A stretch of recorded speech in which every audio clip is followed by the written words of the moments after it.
عندنا ايه النهارده؟ عندنا صدر. يا ابني صدر ايه؟ احنا امبارح لاعبين صدر. النهارده رجل. ما بلعبش رجل يا حبيبي، انا بلعب فيزيك. يلا باي. تعالى حبيبي تعالى ربنا يهديك.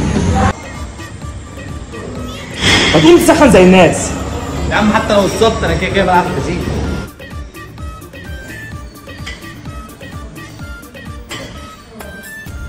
يلا خش هنا 4 مجاميع. 4 مجاميع ايه؟ انا بلعب مجموعتين، اصل انا بلعب فيزيك.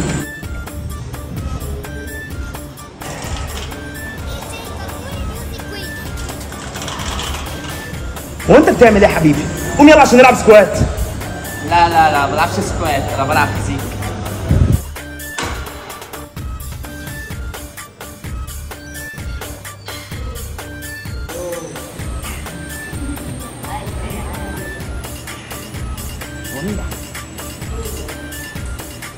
هو انت بتعمل ايه؟ اخويا الفرماوي بلعب دول كده على بتروح.